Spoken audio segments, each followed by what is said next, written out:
Pod Esportes, o seu podcast esportivo, com Breno Beretta e Luiz Ceará.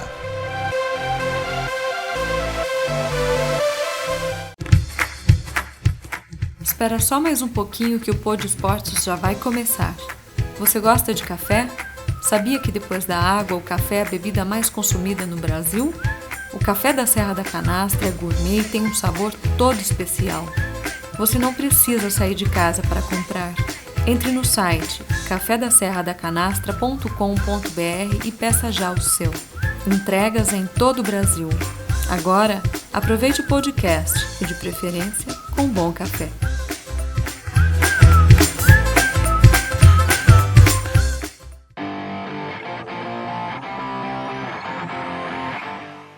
Bom, começando mais um Pod Esportes, podcast esportivo que está em todas as plataformas de podcast, também no YouTube, que eu e o Luiz Ceará criamos no ano passado, trazendo grandes personagens do esporte. E hoje a gente tem um cara, que faz parte da história do futebol, muito competente, tanto no futebol masculino quanto no futebol feminino, e inclusive é médico, né, Ceará? É uma honra muito grande, para nós, aqui para o podcast, e uma honra maior ainda para esse repórter da antiga conversar com o Marco Aurélio Cunha, que é médico, que em 90 começou a trabalhar no São Paulo e que de lá para cá ele só provou o grande amor que ele tem pelo São Paulo, o grande amor que ele tem pela profissão, pelo esporte, né?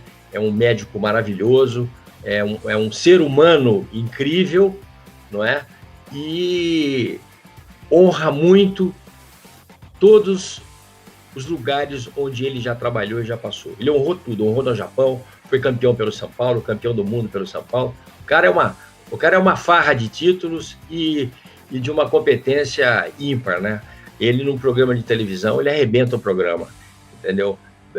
Bota o programa para cima. O Marco Aurélio é uma figura fantástica e ele é meu amigo. Então, para os amigos tudo e para os inimigos a lei.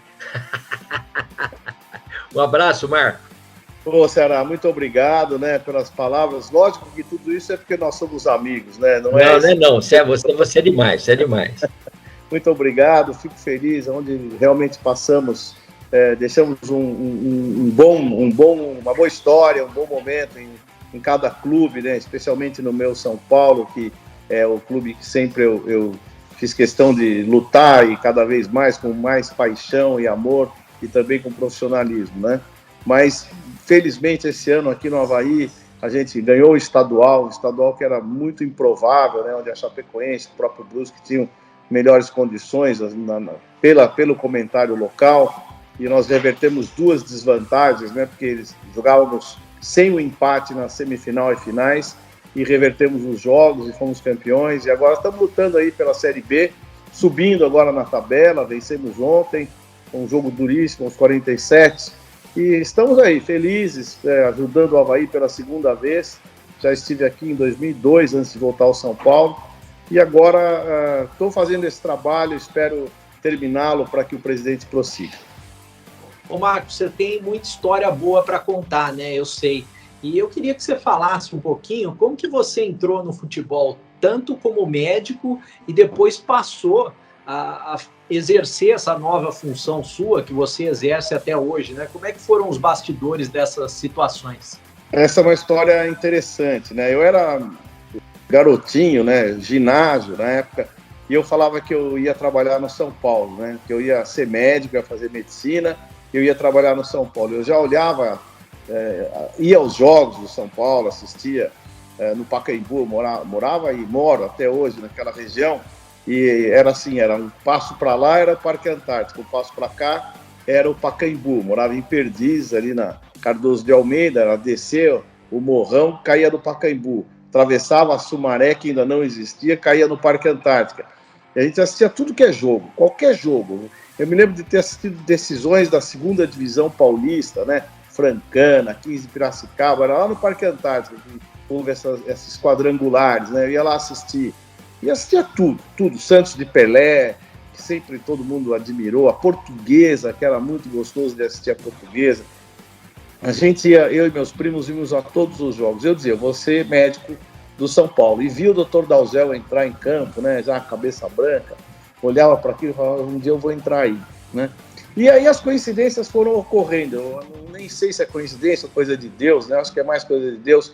Eu entrei na faculdade de medicina, na Universidade de Santo Amaro, à época o ZEC, e lá estava o professor José Douglas da Lora, que era diretor de futebol de São Paulo e me deu aula no segundo ano da faculdade.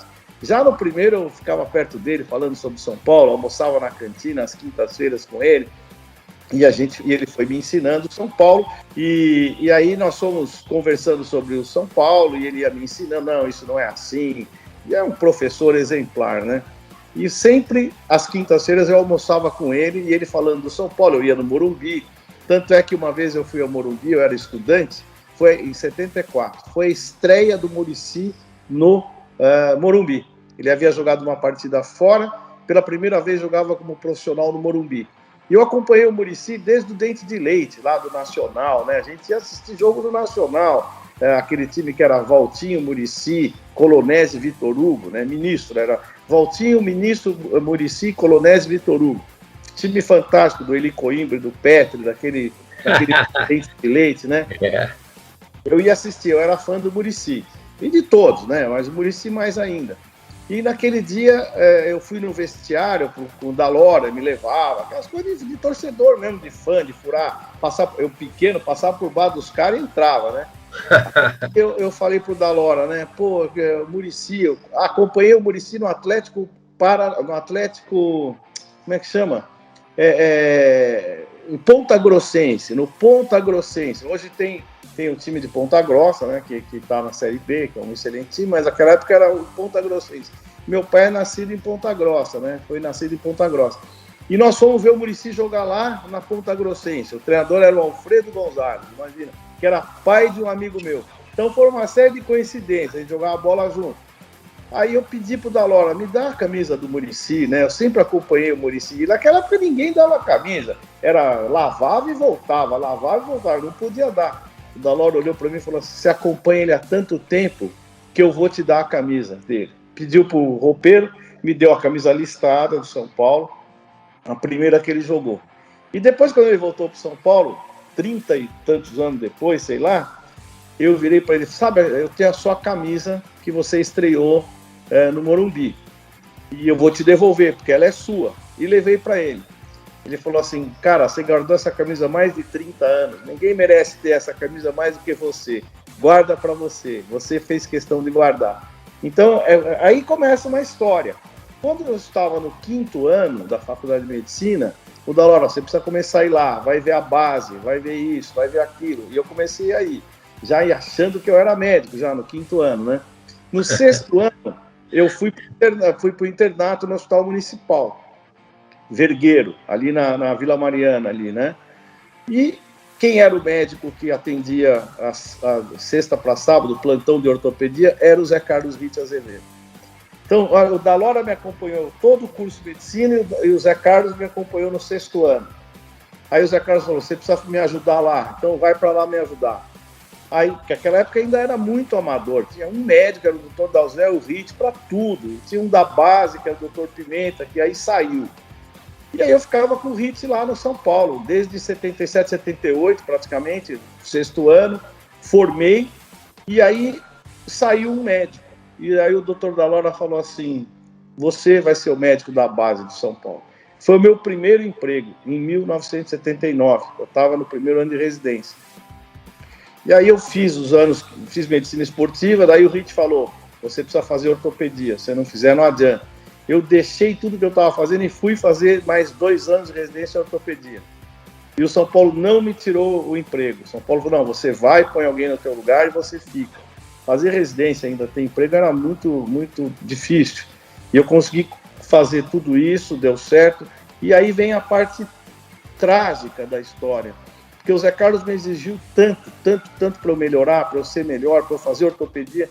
Em 84, quando eu terminei a minha residência e fazia já um pequeno estágio só, ele teve um tumor cerebral, ficou doente e faleceu em 85. Eu me lembro bem. Então parece que ele me preparava para substituí-lo no clube. Incrível, uma história assim triste, porque... Isso foi um trauma, né, Marco Aurélio? Foi um trauma no esporte, isso foi um trauma, porque todo mundo gostava dele, jornalistas, enfim, todo mundo conhecia e gostava dele. Chamava ele de Hulk, lembra? Que ele era bonito, forte, alto, cara assim, pô, incrível, incrível. 45 anos, sei lá, eu conheci a família, as filhas e tudo. E aí eu fui, infelizmente, ocupar o lugar dele, né, nesse momento. E aí, quando ele faleceu, o São Paulo decidiu que eu seria o médico-chefe do São Paulo com muito pouca idade. E aí eu comecei a ser o médico que vocês conheceram, aí certamente o Ceará, você não, me viu nos anos 80 até 90 no São Paulo. É então, verdade. foi o começo do São Paulo. Daí eu fui para outros clubes, as coisas mudaram lá politicamente, eu saí e voltei depois em 2002, né? Aí já como gestor de futebol. E durante esse período eu passei por clubes como o Bragantino, o Guarani, depois eu fui para Parmalat, Juventude de Caxias, estive no Japão 2 anos, estou esquecendo algum, Curitiba, quando eu voltei do Japão, o Santos em 97, 98, o Figueirense aqui, fui campeão catarinense aqui com o Figueirense em 99, aí voltei para o São Paulo 2002, vim para o Figueirense 2000, 2001, 2002, fui para o Avaí, melhor, fui depois para o São Paulo de novo até 2010. Então foi um período assim incrível, de muita vivência no futebol, de muito aprendizado, de grandes amigos. Eu acho que deixei em todos os lugares um pouquinho de amor, de carinho pelo futebol. O Marco, fala um pouquinho dessa época da Parmalat, que a Parmalat foi uma coisa significativa no Brasil, né? Foi talvez o primeiro grande patrocínio investidor, vamos chamar de investidor, né? Que até então os patrocínios eram a mídia comprada na camisa, enfim, calção, onde fosse. Mas a Parmalat fez um produto, né, de contratação de jogadores. E aí, por que eu fui para a Parmalat? Porque eles queriam alguém que administrasse a saúde dos seus ativos, independente dos departamentos médicos que existiam. Então havia o Palmeiras, né, claro, que era o carro-chefe, e havia o Juventude de Caxias na Série B. Então eu observava os jogadores todos, jogando no Palmeiras, jogando no Juventude, ou em outros lugares, e acompanhava a evolução deles e qualquer lesão, enfim, passava relatórios para a Parmalat, que era dona desses ativos. Naquela época isso existia. E participei mais diretamente da formação do departamento médico do Juventude, fiz muitos jogos pelo Juventude lá em Caxias, até na final eu estava presente, na semifinal também, quando foi em Goiás, jogamos contra o Goiás, e o Juventude naquele ano foi campeão brasileiro da Série B, e o Palmeiras foi campeão brasileiro da Série A. Foi um investimento incrível, eles traziam os jogadores que queriam, né? Montou um super time, que o Vanderlei era o treinador, até foi por conta do Vanderlei também, que eu fui para Parmalat, foi a indicação do Brunor, do Vanderlei, e depois para o Juventude também, com o auxiliar do Vanderlei que lá estava. E foi um período mágico, assim, de um time incrível, né? Jogadores do mais alto nível. E olha lá que ainda assim o São Paulo competia e conseguia equilibrar o jogo, que 92, 93 também foram os anos mágicos do São Paulo, campeão da Libertadores e do mundo, né? E o Palmeiras também montou um timaço, e acho que ali foi a grande rivalidade do Tele com o Vanderlei, aquela rivalidade clubística e vizinhos de alguma maneira. Foi incrível, foi uma década incrível do futebol brasileiro, e tá aí, talvez ficasse São Paulo e com o Palmeiras com o protagonismo. Depois entrou um pouco o Santos, com grandes conquistas a partir de 95, daquela final com o Botafogo, né? Eu estava no Japão, e depois 97, 98 fez um belíssimo campeonato com o Vanderlei, e depois com quem substituiu o Vanderlei foi o Leão, aquela geração que virou Robinho, Diego e Robinho. Então, grandes momentos do futebol, fui testemunha de grandes coisas, eu fico muito feliz por ter vivido isso. O torcedor do São Paulo gosta muito de você, né? Pela sua identificação, tudo. O torcedor tem vontade que você volte ao clube, até mesmo como presidente, né? Então, o que o São Paulo, na sua opinião, como torcedor, da época que você estava lá, principalmente das situações de Libertadores, de título, do Mundial, o que mudou no São Paulo para hoje, que o São Paulo continua sendo um clube grande, de estrutura, de torcida, de base, mas o São Paulo não consegue ganhar mais nada, não consegue chegar mais, porque a gente não pode falar que o Paulista é um título do tamanho do São Paulo, né? Eu acho que o São Paulo ele se sentiu muito superior. A palavra soberano fez muito mal ao São Paulo. É um apelido de momento, de moda, tal, ok, não há problema algum, mas se acreditou muito na teoria do soberano. Até não acho que foi a culpa do soberano, foi acreditar que era soberano, né? E aí o São Paulo começou a ser copiado, obviamente, porque uma estrutura bem montada, um departamento médico espetacular, como o Refis sempre foi, né?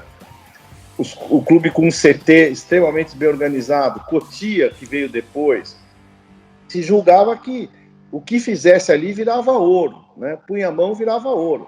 E não era bem assim. Ao mesmo tempo, outras equipes foram se organizando. O Palmeiras se organizou, o Corinthians se organizou, o Santos se organizou lá, até no período que eu passei. Então começou a ter concorrência. O que o São Paulo era referência absoluta, os times do Rio não existiam em termos de infraestrutura, né? Hoje o Flamengo tem, mas você vê que Vasco, Fluminense e Botafogo não tem, né? Os dois na Série B, indo e voltando alguns clubes importantes, até o próprio Fluminense, e o Flamengo reina absoluto por talvez a falta de competitividade que os outros clubes cariocas têm. Isso não aconteceu em São Paulo. O que houve em São Paulo foi... vamos lá, o Vasco teve Eurico Miranda, um gestor para clube competente e tal, fora os devaneios, mas ele fazia o Vasco grande. Com a idade, com a perda de capacidade de trabalho e tal, e seus comandos exagerados, o Vasco perdeu o seu potencial. São Paulo teve o Juvenal, também brilhante, mas também manteve aquele poder, e eu sou a pessoa mais indicado a falar bem do Juvenal, porque convivi com ele, fui casado com a sua filha, meu filho é neto dele, então eu tenho por ele um carinho enorme, mas não foi o suficiente para eu deixar de discordar dele. Eu discordei em algum momento, que olha, o caminho eu acho que está um pouco exagerado, tal, e por isso que eu saí em 2010, né? E ficou a política do São Paulo extremamente voltada para a política e não para o esporte. Então, os grupos tentando manter o poder, os grupos querendo estar lá dentro, os grupos querendo ocupar cargos relevantes, fechando questão em torno desses conselheiros e tal. E aí o São Paulo perdeu um pouco o seu rumo, na minha opinião. Um rumo profissional, competitivo. Por mais que se tenha dizer que, não, São Paulo é o São Paulo, claro que é, as glórias estão lá e tudo mais, mas a forma de operar o São Paulo, ela ficou politizada, dividida entre muitas pessoas que nem sempre estão à altura dos cargos que são postos. Então, o São Paulo fica à mercê de gosto particular, gosto do proprietário, gosto do presidente. E esse gosto do presidente, muitas vezes, que não pode ser contestado, ou que se é contestado não se caminha bem, acaba levando o São Paulo a dificuldades. E eu digo a você, não é nenhuma má fé, talvez não fazer a gestão profissional que devesse ser feita. Então fica muito sentimento, muita paixão, muito passado e pouco presente, e pouca atuação, muito marketing, e acaba não tendo exatamente aquela visão crítica, fria, analítica, pensando primeiro no clube, tirando o eu da frente, vamos fazer o São Paulo. Quem é? Ninguém fala, vamos trabalhar, vamos ganhar, depois a gente fala. E eu acho que esse é o problema que o São Paulo tem hoje, um certo incômodo de querer acomodar tantas pessoas que apoiam a gestão em cargos que talvez nem todos tenham sucesso, né? Eu acho que não há má fé, eu acho que é uma relação errada, equivocada de fazer o clube.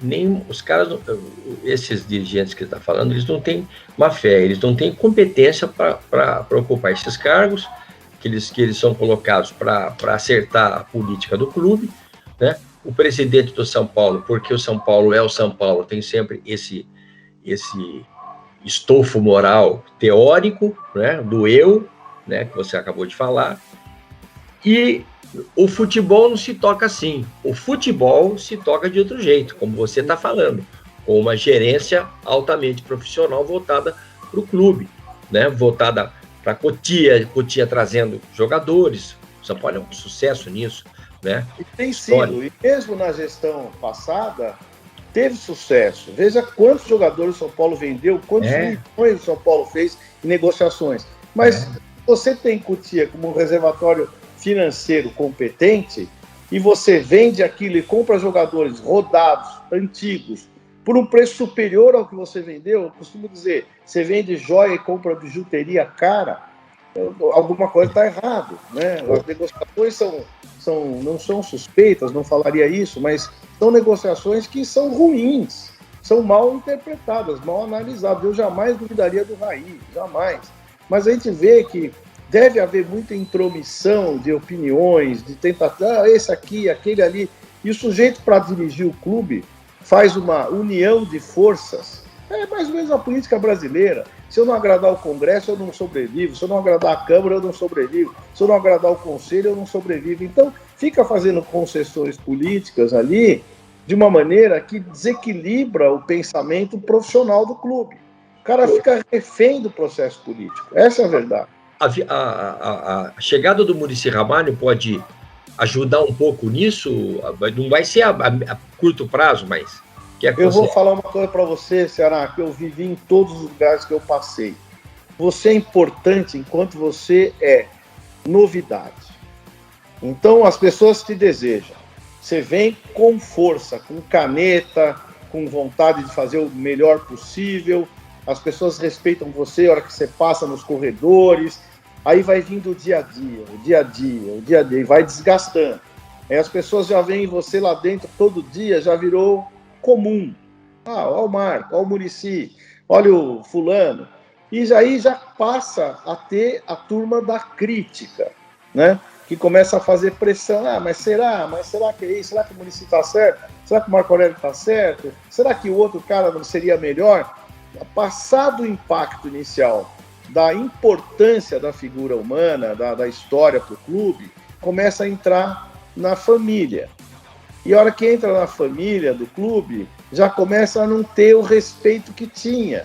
Já começa a almoçar junto, Aí, aquela novidade vai passando, o entusiasmo do próprio sujeito, Muricy, Marco Aurélio, qualquer um, vai diminuindo, porque ele já vê que as concessões são feitas de forma muito assim, imperceptível.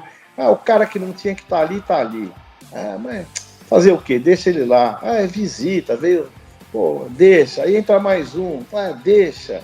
Aí começa o contágio do ambiente. Aquilo que era para ser firme, duro, forte, com respeito e tal, começou a ver as concessões da política de qualquer lugar. Não estou falando só do São Paulo, não, qualquer lugar, aqui no Avaí.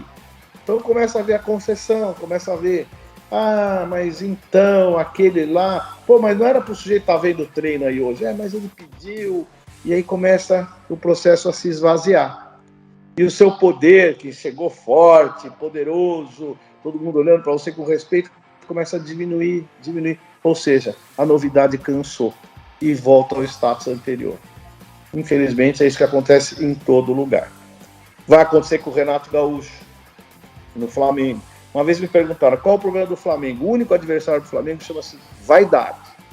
Foi o que eu falei há 6 meses atrás. O Flamengo não tem adversário hoje no São Paulo com esse time organizado e tal. Mas o adversário do Flamengo vai ser a vaidade. Então começa a acontecer. Quanto mais ganha, mais vaidade, mais todo mundo fica poderoso, todo mundo fica cheio de razão. Aí começa a vazar, começa a aparecer os problemas. Aí na hora do problema o cara não tá, deixa para outro, não fui eu. E aí começa o processo a perder força. Acontece isso em todo lugar. Você contou uma história muito legal com o Muricy. Eu queria que você contasse, se você tiver, imagino que você tenha várias, uma história legal com o Rogério Ceni e uma história legal com o Tele Santana. Com o Tele, eu não tenho uma história legal, tem uma briga, porque eu estava no Guarani, eu não estava no São Paulo. E aí ele exigia exame antidoping do adversário, né? Porque ele queria criar a federação não podia pagar os exames, que eles eram caros e tal, né? E eu estava no Guarani. E aí ele exigiu que houvesse exame São Paulo e Guarani, no Brinco de Ouro. e que o São Paulo pagaria o exame que a federação não queria pagar. Eu achei aquilo um absurdo, porque eu acho que tem que ser igual para todo mundo. Quer dizer, eu acho isso com toda a razão para qualquer lugar. Não é porque eu posso pagar o exame que eu posso fazer contra você. Né? Então eu levantei essa tese. Ele ficou muito bravo comigo naquela época, né? Não, eu não aceito, meu atleta não vai fazer. No fim fez, lógico, porque eu não ia arrumar uma confusão que fosse de suspensão e tal, para um atleta evitar de fazer o exame, né?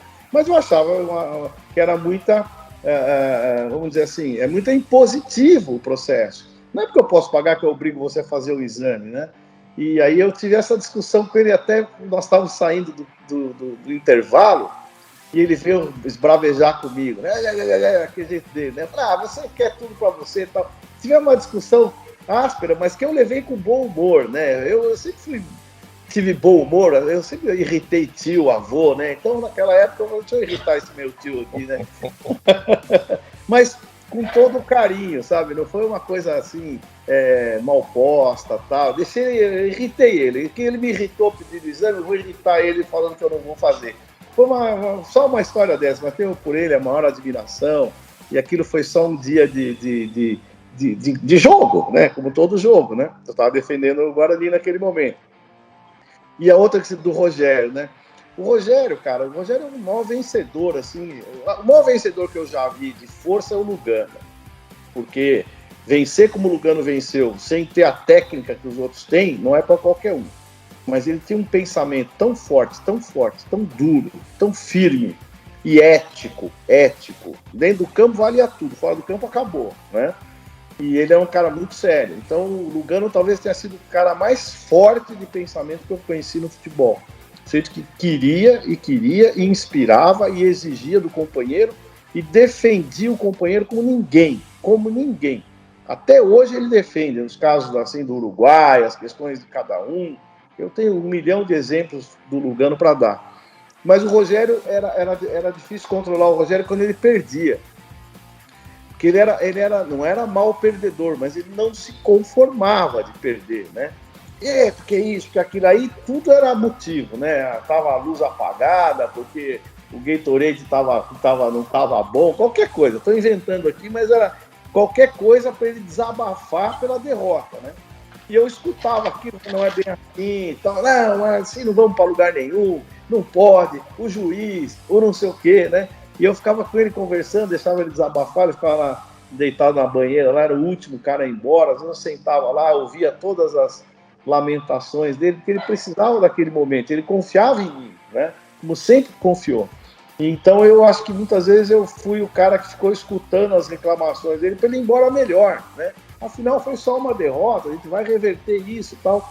E eu tenho a honra de ter ganho dele uma chuteira, um par de chuteira com uma cúpula assim de acrílico, uma plaquinha escrito a mim e tal, pelas nossas vitórias juntos e tal. Então, um dia ele chegou do nada, num fim de ano lá, 2007, 2008, não sei, e me entregou fechado. Eu queria te dar isso, fiz isso para você, né? Pô, né, imaginei que eu pudesse acreditar e receber uma homenagem daquela, silenciosa dele e tal, né? E era difícil controlá-lo nos momentos, assim, delicados, né? Era muito engraçado. E uma vez também, nós estávamos comemorando o título, né? Ele pegou um bandeirão, não sei se você lembra. E aí eu estava correndo também lá, uma coisa, ele veio por trás, me deu um carrinho, uma rasteira, me jogou lá em cima na comemoração. Então era uma relação muito fraterna, né? Assim, de um cara mais velho, um super atleta, um super campeão, e a gente mais velho tentava equilibrar um pouco as emoções, né? E acho que a vida inteira eu fiz isso, fiz muito as relações humanas darem certo, né? Acho que a gente só ganha quando as relações humanas dão certo. Que mesmo no Avaí, em menores proporções tal, havia uma série de dúvidas sobre jogadores que aqui estavam. Tira esse, tira aquele. Não, deixa eu ver primeiro. Aí eu vi que o que faltava era conversar um pouco. Alguns não tinham jeito, um ou outro. Os outros tinham jeito, todos nós recuperamos, e hoje talvez sejam os melhores jogadores do time, são aqueles que a torcida e a própria diretoria duvidavam. E hoje só estão aí, jogando fino. Imagine tirar um cara desse, cai a casa. E era jogador que estava na berlinda, porque um dia fez isso, um dia falou uma bobagem. Aquela coisa, o torcedor hoje, ele está muito participante da vida do clube. Então o cara, por exemplo, caçar cara em balada, tá certo o cara ir na balada? Não. Mas a caça tá certo? Acho que passa um pouco do ponto tomar conta do sujeito desse jeito. Nós não temos esse direito. Alguém tem direito, o diretor do clube, ou a saúde pública, mas nós não podemos ir caçar o cara na rua, né? Então tá passando do ponto. Perseguir jogador quando perde uma partida, tá passando do ponto. Aliás, Ceará, eu falo muito que um clube que eu trabalhei no Guarani, mas um clube que eu tenho assim um certo carinho, assim, que eu torço para ganhar alguma coisa, é a Ponte. Eu sei que é daí de Campinas, né? Pô, a Ponte, cara, ela precisa fazer um acordo com a torcida, falar, pô, deixa os caras trabalharem, porque a torcida da Ponte é muito agressiva, né, na cobrança e tal. Eu tenho a impressão que isso faz a gente não ganhar um resultado. Enquanto for dessa forma, a relação tumultuada, o resultado não vem. Ela precisa algum dirigente, falar assim, gente, vamos trabalhar juntos, vamos parar de brigar, vamos trabalhar para a gente conquistar alguma coisa, né? Porque se até hoje, desde 1900, não deu certo, alguma coisa está errada. Concorda? Nós temos que fazer algo diferente. Esse conflito, essa agressão aos outros, a jogadores e tal, pô, isso não pode dar certo. Não deu certo, faz 100 anos, 120 anos que não dá certo. Mas a tendência desse negócio aí, Marco Aurélio, é piorar. Vou te falar, como o Breno sabe disso, ele é daqui também, porque é a questão de quem dirige, de quem toca o clube. Não é? A torcida, esses caras da Ponte Preta, eles não são profissionais, eles não são do ramo, entende? Então, o que acontece? O cara toca o clube, outro dia pegaram um cara que é amigo meu, né, o Abdala, é dentista, um apaixonado pela Ponte, mas ele não é um profissional, ele é um dentista apaixonado pela Ponte, foi ser presidente da Ponte Preta, quer dizer, agora o presidente da Ponte Preta é um ex-deputado, entendeu? Ex-vereador, eu nem me lembro o nome dele agora, como é que é o nome dele? Tiãozinho. O Tiãozinho, do PT. Então, o que esse cara pode fazer pela Ponte? Me fala. Quer dizer, você entende? Quer dizer... Eu não tenho esse preconceito sobre o que o cara... Desculpe só falando nesse tom, sobre o que o cara foi ou deixou de ser. Porque ele pode representar bem o clube se ele se cercar de pessoas competentes e, ao mesmo tempo, conversar com os... Mas não se cerca. Não se cercaram. O poder faz com que as pessoas se isolem nele. Isso, né? A melhor fase da Ponte Preta agora atrás, só para completar o meu pensamento, era de um cara que era um abnegado, que é o Marco Eberlin, abnegado. O César Carnielli pegou a Ponte com bastante dinheiro e jogou o time, isso que você está fazendo, na mão de um cara, jogou a formação na mão de um cara que entendia de futebol. A Ponte, arrebentou a boca, só não foi campeão, mas chegou muito perto, vários anos seguidos. Montou 2, 3 grandes times, entendeu? Porque esse profissional que você falou, ele estava a serviço do clube, entende? Quer dizer, então passa por isso, sabe? Não é ranço meu, é que os caras não são do ramo, você entendeu? É a mesma coisa que chegar para um cara desse. O cara é do ramo. Você acha que no São Paulo é do ramo, no Palmeiras é do ramo? Eles são políticos. Por isso que eles ganham eleição. Eu não ganho eleição porque eu não sou político. Eu sou do ramo, né? Se eu fosse político... Mas você ganhou título. Eu ganhava eleição. Mas então, eu ganhei muita coisa lá e levei muita coisa boa. Onde fui. Mas as pessoas gostam da política, são eleitas pela política e fazem política. Essa é a questão de todos os clubes. Do São Paulo, do Palmeiras, do Corinthians, do Santos, qualquer um.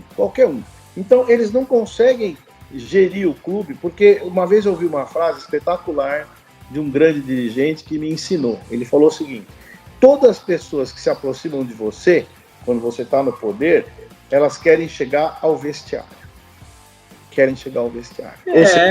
É isso. Então você tome muito cuidado com quem se aproxima de você quando você estiver em alguma coisa relevante, porque no fundo elas querem ir no vestiário, tirar fotografia, vender seguro, vender automóvel, vender casa. Ninguém está pensando no clube, querem chegar no vestiário para entrar em contato com esses atores. E ele tinha toda a razão. Passado o tempo eu vejo que é uma coisa absolutamente certa. E ir lá na CBF, fazer parte do clube não sei do quê. Então, o clube fica num segundo plano, né? Fica no segundo. Aí o que acontece? Ele se ausenta do clube porque ele passa a ter uma representatividade política, social elevada. Tem que ir em reuniões, vai na federação, vai naquilo, patrocinadores e tal. E o futebol fica com quem? Fica com algum cara que fez ele ser eleito. Esse cara mexeu no futebol? Nunca. Nunca. É o que eu estou falando aqui. Eu estou aqui abrindo o coração para você, porque você é meu irmão, eu tenho que falar o que eu sinto, né? Então, você tem 71, eu tenho 67, não está na hora da gente mentir mais, entendeu? Não. Então, futebol é isso. Aliás, eu nunca menti, mas nem aquela mentirinha para acomodar as coisas, ou não ser franco. Então, o futebol fica na mão de um gestor que é eleito politicamente por uma série de pessoas que o levaram até lá, e ele cede o poder do futebol para alguém que o sustentou financeiramente, o sustentou politicamente, o sustentou numa coligação, e aí o futebol fica lá com os caras, não, eu pus lá, ele que sabe, ele que manda no futebol. Nunca fez futebol. Nunca Exatamente fez futebol, isso. entendeu? Então esse é o problema. Aí quando você pega um cara que tem um pouquinho de noção, é do ramo e tal, você vê que o time faz um pico de performance. Aí ele faz um pico de performance, tão bom, é campeão e tal, mas o cara não pode subir muito, senão ele ocupa o meu lugar. Aí o cara sai. Aí põe outro para fazer isso, que aí já não é igual. E assim vai, essa é a vida, entendeu? O Marco, eu só para encerrar esse ciclo do meu pensamento, Breno, eu só queria, porque quando o Marco está falando dessa questão da gestão, eu anotei aqui, você foi campeão de Libertadores, Mundial, que é uma sequência boa, e 2006, 2007, 2008, campeão brasileiro. Qual foi o segredo que existia nesse São Paulo, que esta época ninguém esquece do São Paulo? Um presidente que sabia futebol e gostava do futebol, um técnico que era apaixonado pelo São Paulo e gostava de futebol, e um superintendente, um diretor executivo que era apaixonado, amava o futebol e fazia o elo entre todos. Foi o Muricy, o Juvenal e eu. Então, eu acho que esse foi o grande trunfo que a gente teve. Vou falar, obviamente, um personagem fundamental, o Rogério Ceni. Tá certo? Você tinha um goleiro do nível do Rogério Ceni, um capitão do nível do Rogério Ceni, que cobrava o vestiário. Teve um Lugano por algum tempo, não foi o tempo todo. Então, nós tínhamos jogadores lá excepcionais. Eu falo, o 92, 93, o Tele, que era considerado um perdedor na época, né? Era considerado um pé frio. Eu lembro muito disso, você também lembra disso? Perdeu a Copa de 82, perdeu a Copa de 86, perdeu o Campeonato Paulista de 91, e foi uma tragédia e tal, mas sabe quem eram os caras que trabalhavam com ele? Vou falar só alguns. Ronaldão, Zete, Cafu, Ronaldão, Raí.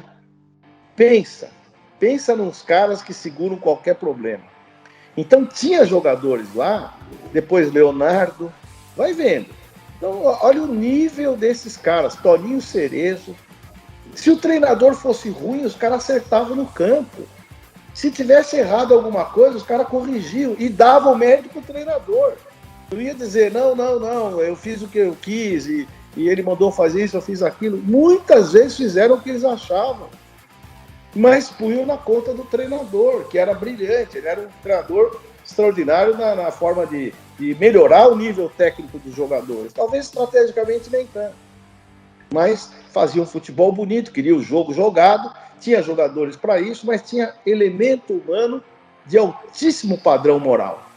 Por isso São Paulo ganhou tudo. Aí a gente vamos transformar isso para 2005.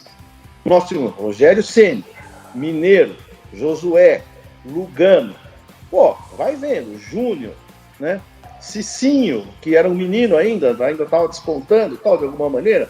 Mas vamos falar, os mestres ali da história. Era o Rogério Ceni, o Lugano, o Mineiro, o Josué, um Danilo fantástico que ajudou como ninguém aquilo. Né? E aí vieram os outros, que de última hora, Luizão, Amoroso, e depois prosseguiram com Miranda. Aí veio Miranda pro Trica, porque o time se descaracterizou em 2006. vendeu muita gente. Mas ele, André Dias, que foi, ninguém lembra dele, é que nem o Adilson.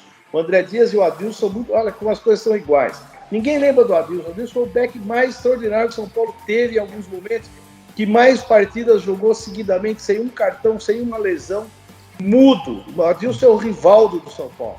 Grande jogador. Grande jogador. O André Dias também, um cara quieto, que jogou pra caramba do lado do Miranda ali, ninguém lembra dele. Mas esses caras sustentavam o São Paulo e faziam muito. Aí trouxe contratações que vieram muito bem, o Dagoberto, e aí o Borges. Veja, não era um time, falar, pô, era uma seleção. Não era, mas era um time.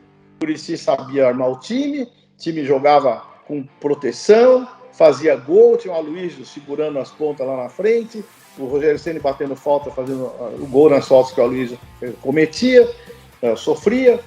Então, um time unido. Mas o time de 2007 para 2008 mudou mais de 60%. E continua a mesma coisa. E não ganhamos em 2009, porque fomos muito prejudicados na arbitragem. Jogo contra o Flamengo lá, que o Rogério pegou um pênalti, o árbitro mandou voltar. O Rogério não mandou uma linha e mandou voltar. E nós perdemos para o Flamengo. A diferença foi 3 pontos e a gente era tetracampeão brasileiro.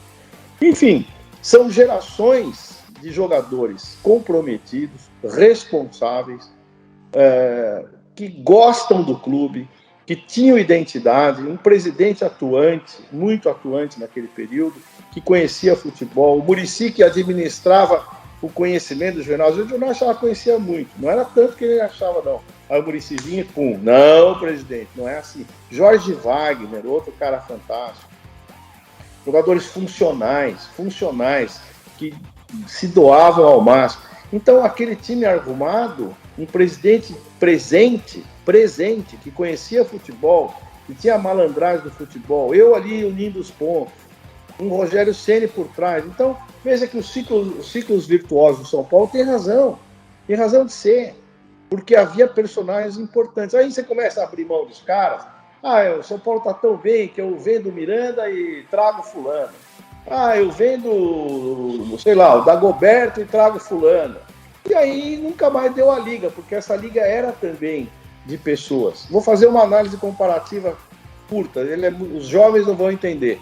Em 74, a Holanda foi aquele futebol do carrossel holandês que ninguém repetiu, que foi assim uma ação de tática absolutamente improvável, que era um espetáculo, né? Que tinha Cruyff, que tinha todos aqueles caras. Por que aquela estratégia nunca mais se repetiu? Por que não repete aquilo de todo mundo ir em bando, fazer o impedimento? Por quê? O futebol mudou? Mudou, mas não dá para fazer? Não dá. Sabe por quê? Eu li um livro e disse: só aqueles jogadores conseguiam atuar de uma forma, um circo de Soleil. Só eles faziam aquilo. Se tirasse 1, 2 ali, já não repetia aquela estratégia de avançar em bloco, de marcar em bloco, fazer pressão, deixar todo mundo impedido. Por que nunca mais se repetiu a Holanda de 74? Porque nunca mais vão encontrar jogadores capazes de fazer aquilo em harmonia. Então, o futebol tem esses ciclos virtuosos. E, infelizmente, hoje está difícil, porque com tanta saída de jogador, entrada, salários absurdos, você não consegue mais... Você é refém do atleta também. Como é que manda embora o cara que ganha 1 milhão? Como é que vende um jogador que ganha uma fortuna e não tem mercado? Quando você faz essa aposta, você põe na balança, se não der certo, é o que eu falo, futebol você tem que fazer para pensar se vai dar errado. Porque se der certo, todo mundo bate palma. Como é que eu faço a minha trava de risco, de insucesso? Você no futebol tem que ser treinado para perder. Porque a hora que você souber o medo da derrota, você aprende a vitória. Você não erra para ganhar. E fica todo mundo achando que vai soltar foguete, que vai dar tudo certo, que não sei o que vai estar sol, que vão fazer o casamento ao ar livre, que vai estar sol. Ninguém pensa que pode chover. Entendeu? Nessa reta final da entrevista, eu queria que você falasse, porque faz parte da sua história, e é uma história recente muito importante, do seu trabalho na seleção feminina, né? Como que veio a sua ideia de levar o Vadão, até o Vaguinho falou aqui, né? Porque eles nunca tinham trabalhado com o futebol feminino. E como veio a ideia também, imagino que foi sua, não sei, dos bastidores, de trazer a Pia, porque foi uma quebra, né? O Brasil hoje, muito se fala na seleção masculina, traz um treinador estrangeiro que vai dar certo. A Pia veio, imagino que foi você que trouxe, e a ideia foi sua, para mudar e está conseguindo mudar, né? Olha, na verdade não fui eu que levei o Vadão, mas tive a honra de trabalhar com ele todo esse tempo. Ele já estava na seleção feminina quando o Gilmar Rinaldi e, à época, o presidente Marco Polo me convidaram para fazer a coordenação da seleção feminina. Eu já cheguei para um Mundial no Canadá em 2015. E me encantei, porque realmente é uma modalidade muito legal, muito bonita. E não tinha muita coisa, era muito mal avaliada. Não havia, por exemplo, nós jogamos a Copa América que ganhamos, que deu vaga a essa Olimpíada de agora. Essa Olimpíada, a Copa América que nós jogamos, que foi no Chile, não houve uma transmissão, não passou um gol na televisão. Nós ganhamos os 7 jogos de forma invicta, com Marta, com Cristiane, com Formiga, com todo mundo. Não foi um repórter ao Chile cobrir a seleção feminina. Não passou um gol, nem no Esporte Espetacular, em televisão nenhuma, cabo, fechada. E os caras vêm falar de incentivo ao futebol feminino, que falta incentivo. Cobrando da CBF a visibilidade do futebol feminino. Fala, mas vem cá, vocês cobram o que vocês não dão. Vocês não passam aqui, como é que vocês querem cobrar isso? E não houve ninguém, tanto que eu coloquei, foi no dia 22 de abril que a gente ganhou, que era a data do descobrimento do Brasil. Eu falei, descubram o futebol feminino, aproveitem a data.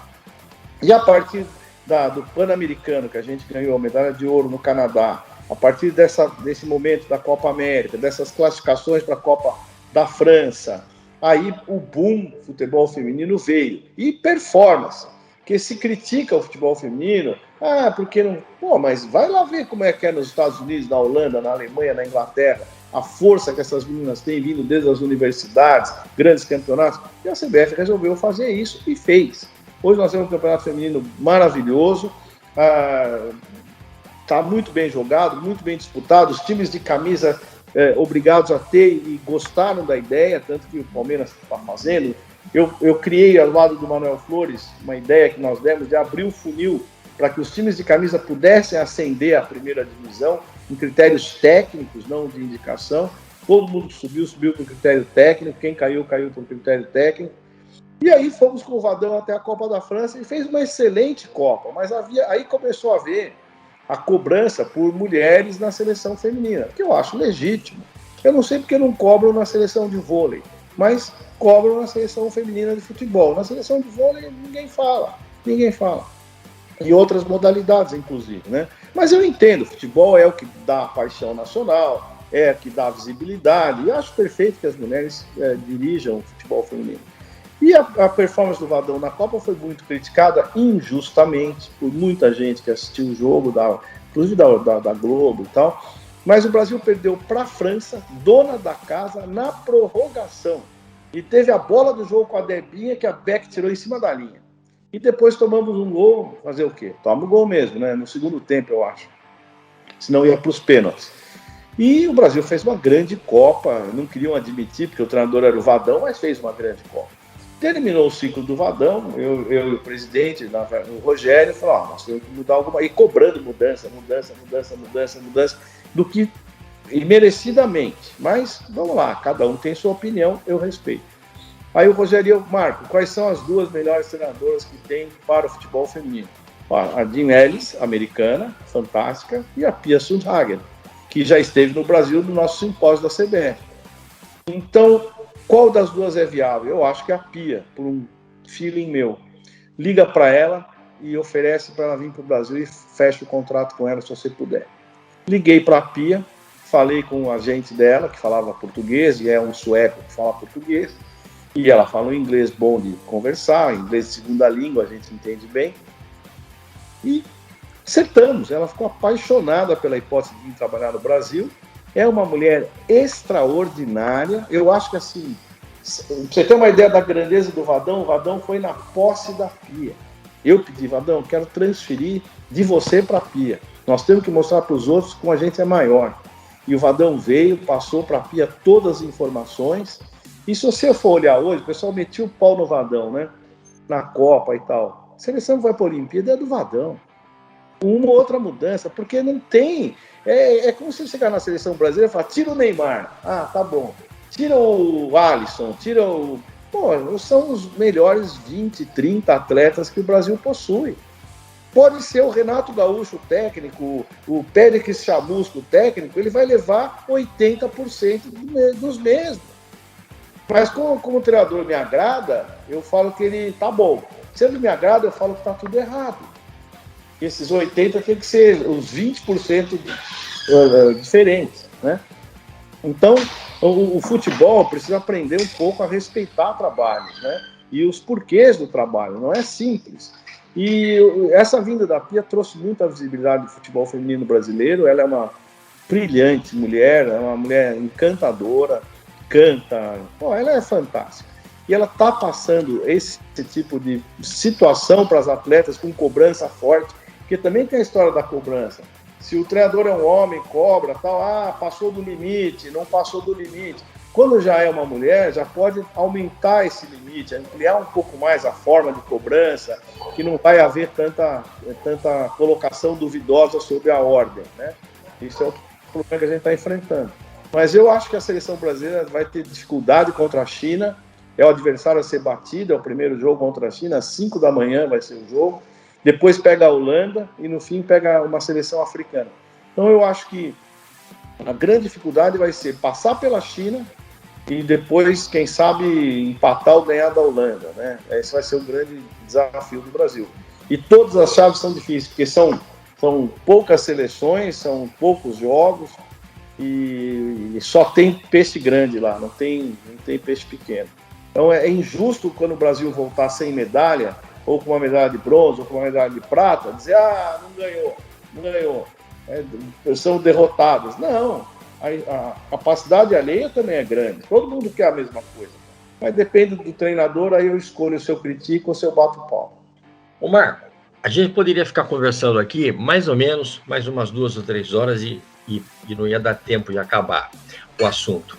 Eu sei que muita coisa vai ficar na nossa vontade de perguntar, mas existe um tempo e eu queria te agradecer de coração, né, de você ter atendido a gente com esse carinho, com essa generosidade, passando essa sua experiência, as informações, né, e a sua opinião sobre o mundo que nós vivemos do futebol. Muito obrigado. Conte sempre com este velho repórter que é seu amigo fiel. Um abraço, beijo para você. Obrigado a vocês dois, viu, queridos amigos. Ceará, você também faz parte da história do nosso futebol, à beira do campo, na TV, você é a história do futebol brasileiro também, né? Então, e pior, moço, você continua moço, porque alguns ficam velhos. A gente olha assim e fala, nossa, eu olho para você e vejo o mesmo Ceará que eu via, né? Então, isso é muito bom, cara, senão você tem uma alma boa, um coração grande, né? Que as pessoas se conservam, né? Quando são boas, né? E eu também acho que eu sou assim. Os caras falam, pô, você já tem tudo isso? Tem. É que eu vivo bem, eu gosto de mim e gosto dos outros, né?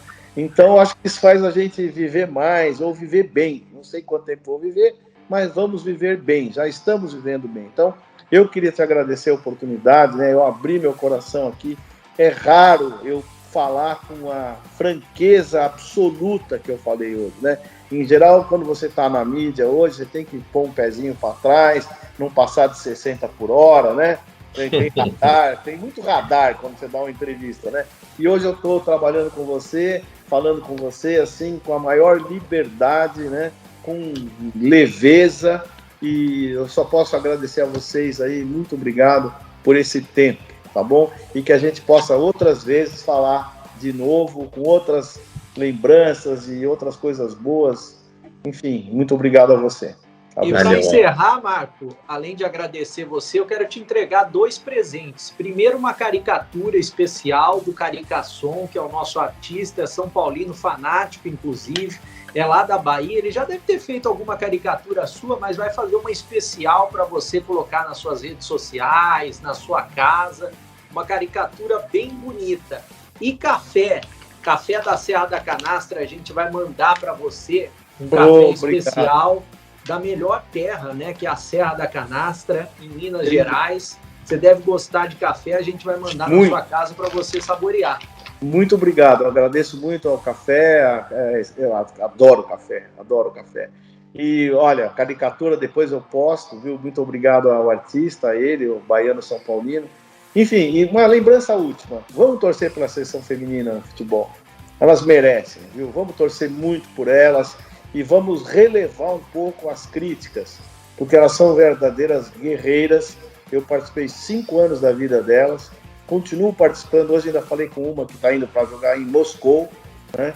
E elas me ligam para contar e tal, e isso para mim é o mais valioso de tudo. Eu deixei uma relação das mais saudáveis e olha, nesta atual fase da vida, com tanta dificuldade de conviver com o sexo feminino, né? Tantas intolerâncias e machismos e tal, eu acho que eu sobrevivi com um coração muito grande. Então, obrigado aí, um grande abraço, viu?